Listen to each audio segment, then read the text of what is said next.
이 세상에는 이 사랑한다는 말 한마디에 힘을 잃고 있었던 분들이 용기를 얻어서 출발을 하는 경우가 있습니다.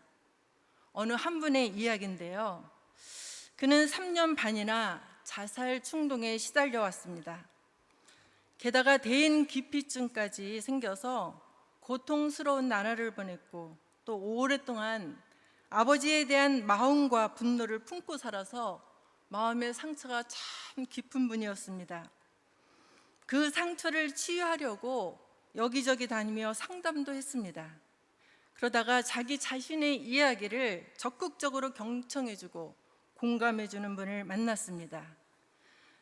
그를 진심으로 사랑해주고 그를 품고 가슴 아파하면서 부둥켜 안고 함께 울어주신 분을 만나자 그는 서서히 회복되었습니다. 아마도 우리 권사님들이 그렇게 우리 구석구석에 있는 성도님들을 찾아다니면서 그들의 이야기를 듣고 품어주고 같이 눈물을 흘리고 그렇게 하지 않으셨나 하는 생각이 듭니다.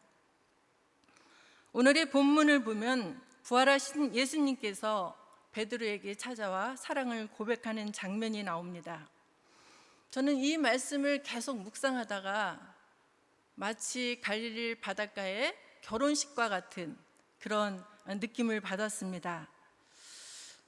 우리 하나님께서 베드로를 찾아와서 마치 프로포즈를 하시는 것 같은 그런 느낌을 받았습니다. 그래서 베드로에게 네가 나를 사랑하느냐라고 물으십니다. 이 말씀은 베드로야, 내가 너를 사랑한다 라는 말씀이 내포되어 있는 것입니다. 사랑의 시작과 본질은 하나님의 사랑 하나밖에 없기 때문이죠. 다시 말해서 모든 사랑에는 조건을 포함하고 있지 않아야 하는 것입니다. 그것이 진정한 사랑이죠. 하지만 오늘날 우리들이 말하는 사랑은 모두 조건적입니다. 그것은 인간이 타락하였기 때문에 일어나는 현상이지 본래는 그렇지 않아야 하는 것이 맞습니다. 하지만 우리는 그 사랑의 방법과 그 본질을 잃어버렸기 때문에 각자가 자신의 뜻대로 살면서 자기 방식대로 사랑한다고 말합니다. 하지만 그것은 진정한 사랑은 아니죠. 그러므로 사랑하기 때문에 헤어져야 한다. 이 말이 좀 납득하기가 어렵습니다. 자, 이제 결혼식이 시작됩니다. 말씀드렸듯이 우리 예수님과 우리 베드로 지금 결혼식이 시작되는데요. 결혼식에는 무엇이 필요하죠? 무엇이 있어야 합니까? 결혼식에서 가장 중요한 게 뭐죠? 네, 신랑 신부 당연하고 또 그 다음에 필요한 게 무엇이 있을까요? 예물이 있어야 되겠죠. 결혼식에는 예물을 주고받습니다.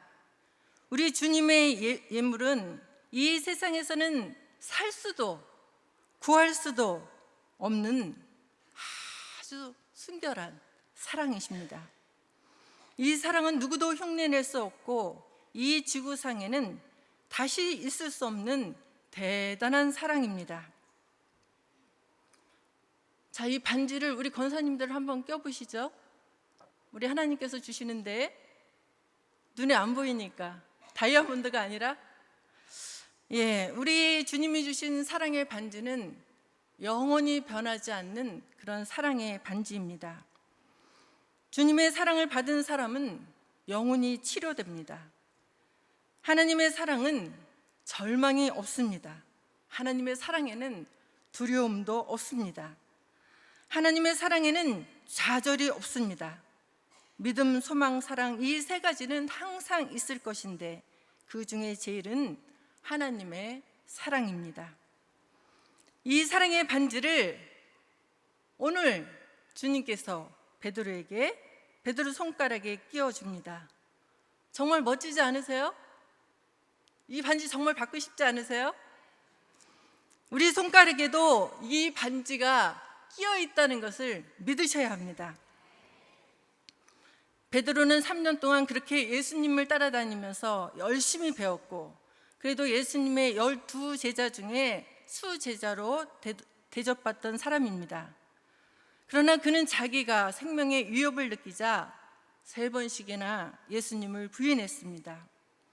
주는 그리스도시요 하나님의 아들이십니다 라고 얼마나 멋진 고백을 했습니까?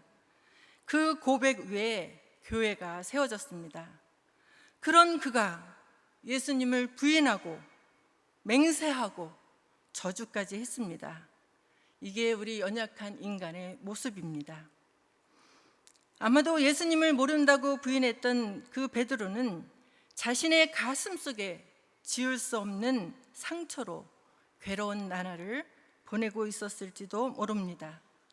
돌이킬 수 없는 자신의 한심한 모습에 심한 죄책감이 있지 않았겠습니까? 그런 상황이 계속되다 보면 사단은 이때 양심을 통해서 공격합니다. 너는 배신자야. 내가 무슨 예수님의 수제자야. 너는 이제 틀렸어. 너는 실패자야. 등등 부정적인 생각을 하게 합니다. 할 수만 있으면 믿는 이들을 넘어지게 하고 쓰러지게 하는 것이 사단이 하는 일입니다. 하지만 하나님의 사랑을 경험한 사람들은 하나님께서 나의 아픔을 함께 해주시고 계시다는 것을 믿기 때문에 거기에 속지 않습니다. 우리 예수님께서는 힘을 잃고 기가 꺾여 있는 제자들을 찾아서 갈릴리로 가셨습니다. 제자들은 바닷가에서 밤새도록 그물을 던져서 물고기를 잡고 있습니다. 우리 주님께서는 그 제자들을 위해서 숯불을 피워놓고 아침을 준비하셨습니다. 마치 결혼식 피로연을 위한 음식을 장만하는 것 같은 그런 느낌을 저는 받았습니다. 만왕의 왕이신 그분께서 우주 만물을 창조하신 그 하나님께서 친히 음식을 준비하십니다. 그리고 주님께서 제자들에게 말씀하십니다. 와서 조반을 먹어라. 주님의 식탁에 초청되었습니다. 우리 주님께서는 아침 식사를 하는 제자들을 묵묵히 쳐다보고 계십니다. 제자들은 자신들이 범한 일들이 너무나도 하나님 앞에 송구스럽기에 주님께서 친히 준비해 주신 음식을 먹기가 죄송했습니다. 그래서 아무도 말하는 사람들이 없이 주님이 주신 그 음식을 먹고 있습니다. 베드로는 사람들이 피워놓은 그 숯불 곁에 서서 불을 쬐고 있는 자기의 그 부끄러운 모습, 그리고 3번씩이나 주님을 모른다고 부인했던 자기의 그 모습이 아마도 떠오르지 않았을까요? 차라리 책망을 하셨더라면 오히려 속이 편했을 겁니다.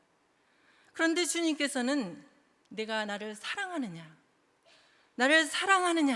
라고 물으십니다. 주님께서 나를 사랑하느냐 그 질문은 내가 아직도 너를 포기하지 않았다, 내가 너를 사랑한다 라는 말이 내포된 것입니다. 베드로는 그 큰 사랑을 알기에 주님을 사랑한다고 진심으로 고백할 수 있었습니다.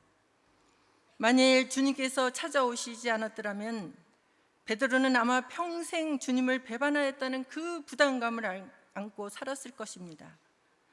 베드로가 주님께 드린 예물은 무엇일까요? 베드로는 주님께 사랑의 반지를 받았습니다. 베드로는 우리 주님께 배신의 아픔과 씻을 수 없는 그 죄를 예물로 드렸습니다. 우리 주님께서는 그 예물을 아주 흡족하게 받으셨습니다. 그리고 다시 베드로에게 말씀하십니다. 나를 사랑하느냐? 베드로가 대답합니다. 예, 주님, 제가 주님을 사랑합니다. 제가 주님을 사랑합니다. 이제 베드로는 자신의 연약함을 알았기에 하나님의 그 능력을 의지합니다. 두 번째, 내가 나를 사랑하느냐라는 주님의 질문에는 베드로야, 내가 내 눈물을 닦아주고 싶구나. 나는 너의 빛이 되고 싶다 라고 말씀하시는 듯합니다. 살다 보면 세상에서 이런저런 일로 상처를 주기도 하고 받기도 합니다. 그래서 남모르는 골방에서 혼자 슬픔을 삭히며 한숨 짓고 고통스러워 하시는 분들도 있습니다. 그러나 상한 갈대를 꺾지 아니하시고 꺼져가는 등불을 끄지 아니하시는 하나님의 사랑이 여기에 있습니다. 물론 살다 보면 우리가 세상에서 아픔을 겪죠. 우리의 하나님의 사랑이 아니고서는 우리의 이 영혼을 치료할 수 없습니다. 우리가 먼저 하나님을 사랑한 것이 아닙니다.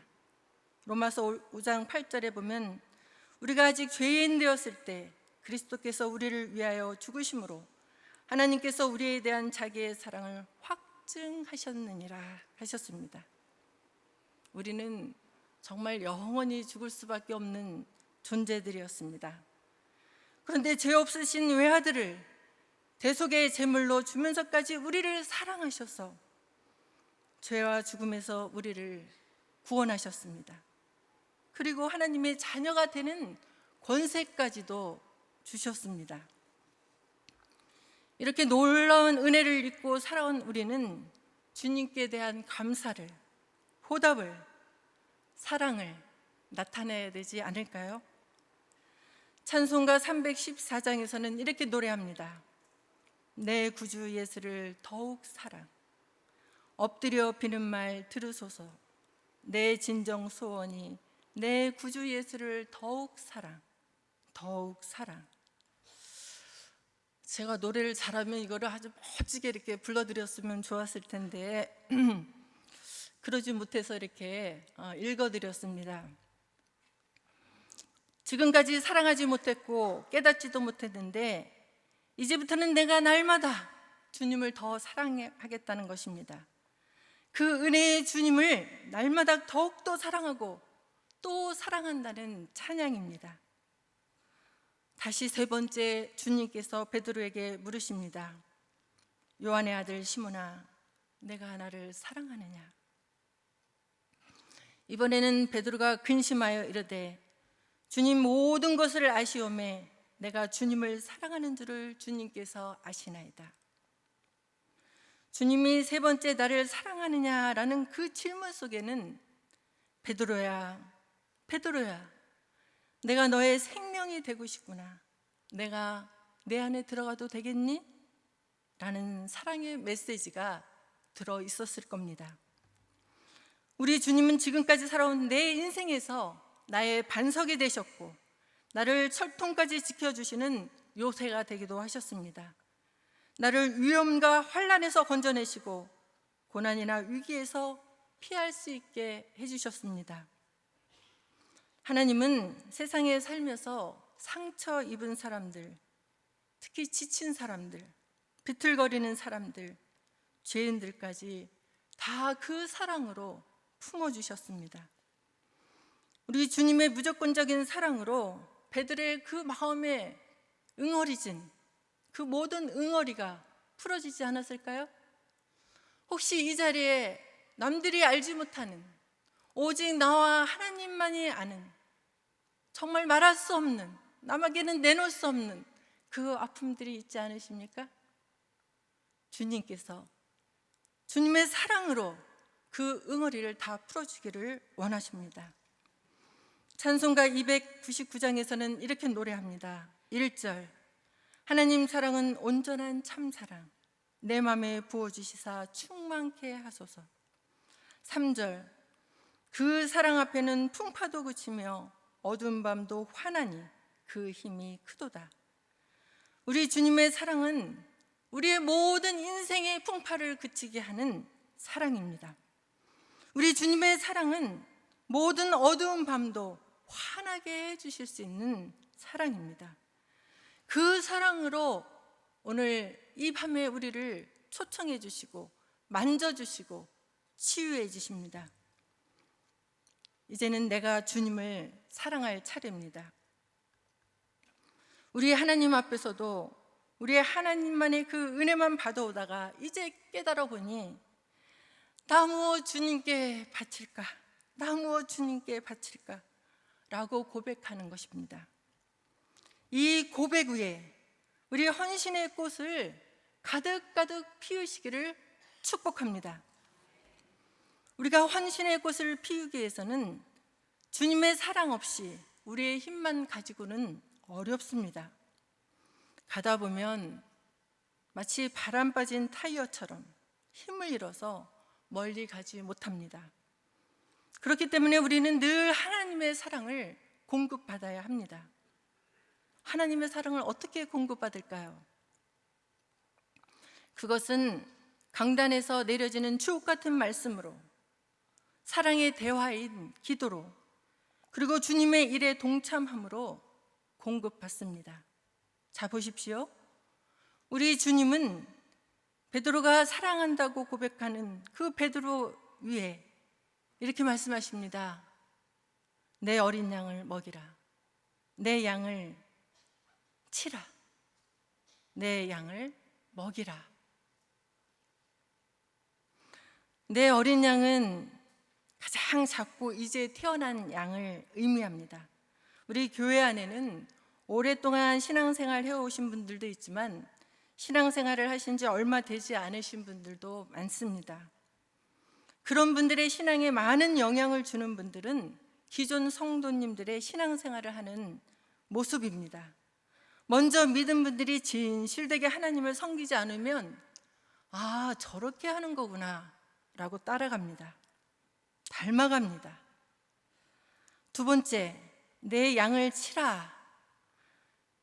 내 양을 치라는 말은 영혼을 잘 가르치고 다스리고 인도하라는 말입니다. 양을 치는 일은 사실 보통 일이 아닙니다. 왜냐하면 거의 치열한 영적 전쟁이기 때문입니다. 밤낮이 없습니다. 목회는 거의 치열한 영적 전쟁입니다. 영적 전쟁은 혈과 육에 대한 것이 아니요 정사와 권세와 이 어둠의 세상 주관자들과 하늘에 있는 악의 영들에게 대함이 아니라 했습니다. 목회 참 어렵습니다. 물론 우리 담임 목사님은 더 어려우시겠죠. 양을 치다 보면 별의별 양들이 다 있습니다. 어떤 양은 목재의 탈을 쓴 이리에게 가기도 합니다. 가지 말라는 그 목자의 음성을, 애타게 부르는 그 목자의 음성을 듣지 않습니다. 이단인 줄도 모르고 기웃기웃하다가 그 함정에 빠지고 맙니다. 사자나 곰이 와서 양을 훔쳐가기도 합니다. 그 잃은 양을 찾기 위해 늑대와 같은 들짐승이 자기에게 달려들 수 있는 그 위험을 전혀 계산하지 않고 잃어버린 그 양만을 찾기 위해서 나서는 것이 목자입니다. 양들의 목자는 누구일까요? 물론 우리 예수님이시죠. 그러나 우리 예수님께서는 이 일을 주님이 세우신 사람들을 통해서 하시는 겁니다. 세 번째, 내 양을 먹이라. 주님은 내 양을 먹이라 말씀하십니다. 우리가 교회에서 먹고 마시는 것이 무엇이 있을까요? 무엇이 있을까요? 무엇이 있을까요? 국수? 떡? 떡이 많더라고요. 네. 또 무엇이 있을까요? 교회 먹을 것이 참 많아요. 늘 먹을 것이 있습니다. 아마 우리 권사님들이 마련하신 거죠? 늘 이렇게 먹거리를 제공해 주시는데요. 참 감사합니다.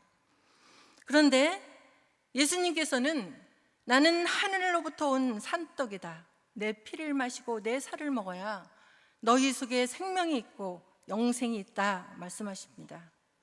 교회에서는 예수님의 살과 피, 곧 하늘로부터 온 양식을 공급받는 것입니다. 그렇기 때문에 교회에 빠지지 마십시오. 교회에 늘 나와서 이 영적인 말씀을 공급받으십시오. 그 말씀으로 양떼를 먹이라 하십니다. 광야에서 이스라엘 백성에게 매일 만나와 메추라기를 주시듯이 주님께서는 날마다 우리에게 말씀을 주십니다. 이제 결론입니다. 우리가 우리 곁에 있는 모든 분들을 하나님께서 나를 믿고 내게 맡겨주신 분들, 혹은 나를 위하여 내 곁에 두신 분들입니다.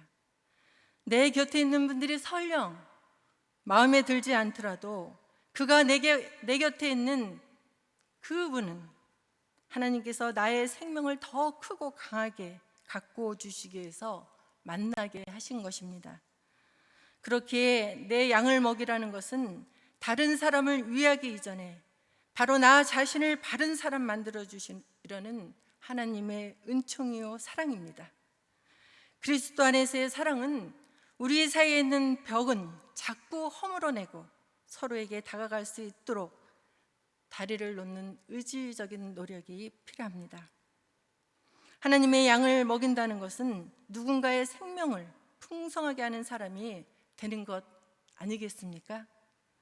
우리가 날마다 만나는 사람들의 얼굴에 행복한 웃음이 피어나도록, 낙심했던 영혼에 희망이 피어나도록, 외로운 사람들의 벗이 되어주는 것, 우리는 이 일에 부름을 받았습니다. 이런 공동체는 결국 사람들 사이에 미움과 갈등으로 갈라지고 무너진 관계를 회복시키는 공동체, 곧 평화를 만드는 공동체요, 사람과 사람 사이에 막혀있던 사랑의 통로가 열리게 하는 하늘 다리인 것입니다. 우리 교회가 이런 교회가 되기를 축복합니다. 그런데 한 가지, 이런 공동체 어느 누가 완성품으로 우리에게 가져다 주는 것 아닙니다. 우리가 차근차근 만들어가야 합니다. 그러기 위해서는 사랑의 수고를 기쁘게 할 수 있는 그 사람이 필요합니다. 사랑의 통로가 될 사람들 말입니다. 사랑은 시기하지 않습니다. 사랑은 자랑하지 않습니다. 사랑은 모든 것을 덮어줍니다. 모든 것을 백일하에 드러내는 것만이 진리라고 생각하지 마십시오. 사랑은 우리의 모든 것을 덮어주고 숨겨주고 기다려주는 것이 사랑입니다. 그리스도 안에서 사랑은 우리의 사이에 있는 벽을 자꾸만 허물어내고 서로에게 다가갈 수 있도록 하는 것입니다. 우리 모두 이런 멋진 하늘의 다리가 되시지 않겠습니까? 사랑과 섬김으로 이 공동체를 아름답게 가꾸는 일에 동참하여서 헌신의 꽃을 만발하게 피우시기를 축복합니다. 기도하시겠습니다. 하나님 아버지, 오늘도 우리를 사랑하사 지난날에 그 많은 실수를 꾸짖지 아니하시고 현재 이 시점에서 내가 나를 사랑하느냐고 물으시는 우리 주님, 그 크신 은혜를 진심으로 감사드립니다. 특별히 오늘 헌신 예배를 드리는 우리의 권사님들, 그리고 우리 모두가 주여 내가 주를 사랑하는 줄 주께서 아십니다. 겸손한 사랑의 응답을 할 수 있게 하여 주옵소서. 그리고 그 사랑으로 세상을 이기고 나를 이기고 승리하며 살아가게 하여 주옵소서. 예수 그리스도의 이름으로 기도드려옵나이다. 아멘.